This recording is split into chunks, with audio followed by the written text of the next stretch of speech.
All right, guys, what's going on? Welcome in. So, Zach Rosenblatt of The Athletic is reporting that slot receiver for the Jets, undrafted free agent a year ago, Xavier Gipson has quote-unquote taken a leap in or through voluntary OTAs and mandatory minicamp.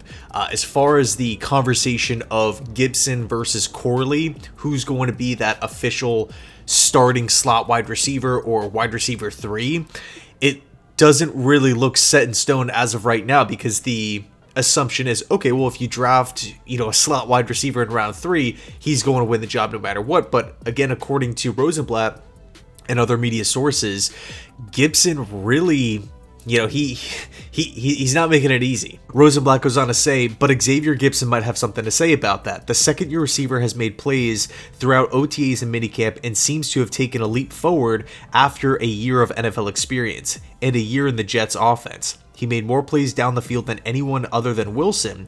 Jets coaches have raved about Gibson all offseason, and he's already the team's primary returner. Corley has a lot of talent and made some plays, but he's still adjusting to the NFL speed and the Jets offense. Though Corley might stand out once tackling gets incorporated into practice, since breaking tackles is his superpower, which is 100% true, right? With these OTAs and minicamp, we do have to take it with a grain of salt, because there isn't any sort of contact or tackling. The pads aren't even on, right? So of course, if you're wide receiver or corner or some of these other skill positions, it's a lot easier to stand out and make plays.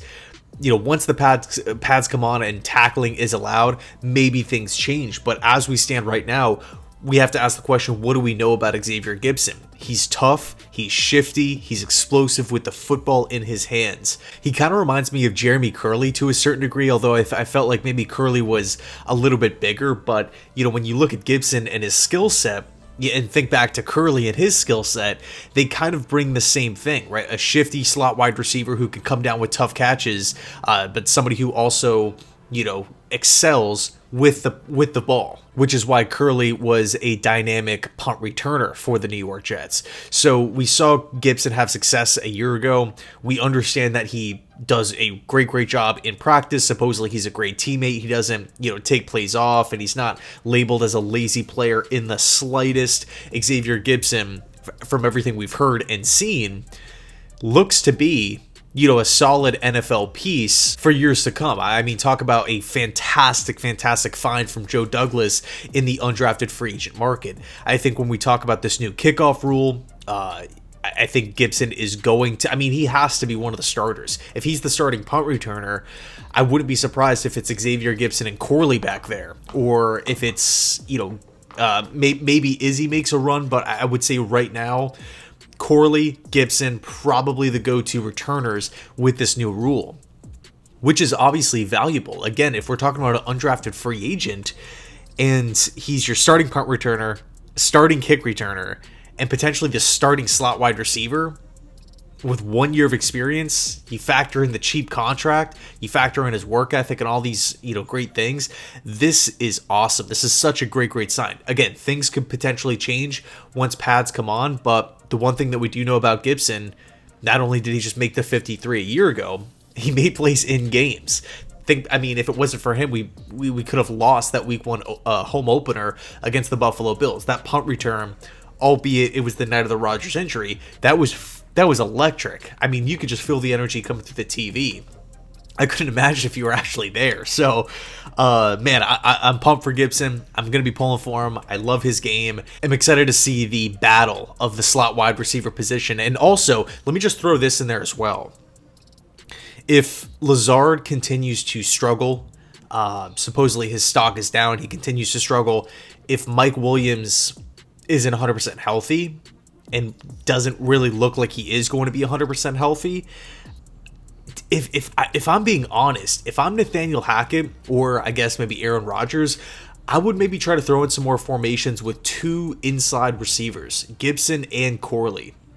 I'm assuming once training camp gets rolling and Corley has more practices under his belt, the NFL game will start slowing down for him a little bit, especially once we start getting into the joint practice sessions and preseason games or what have you. But again, if we are looking at our outside guys as Garrett Wilson, a non 100% Mike Williams and Alan Lazard, who is continuing to struggle. Of course, we have Jason Brown-Lee, but maybe an interesting idea would be to lean on your strength, which at this point right now seems like it's the inside, the inside slot section of the wide receiving depth chart. So could we see maybe more packages, more formations with Gibson and Corley on the field at the same time, and that other boundary receiver is pretty much just a decoy or the fourth read in that specific play, assuming that there's 4 receivers, out on the field. I think if three receivers, in that given formation, with 2 of them being slot, maybe you don't have, maybe that shows your hand as far as this is going to be a passing play, because, I don't necessarily know how Gibson and Corley do in the blocking game at the NFL level. I don't know if those are, those would be our top 2 blocking receivers. And then you throw Garrett Wilson out there. That might be a little bit obvious that the Jets are going to be throwing the football. So, maybe you have to rethink it in that department. But as far as like the 4 receiver sets, I would not be surprised if we see a lot of Gibson and Corley, and those 2 guys are maybe the focus of the given play. Anyway, just something to think about there. Thanks so much for watching. I appreciate it. Let me know your thoughts, and as always, go Jets.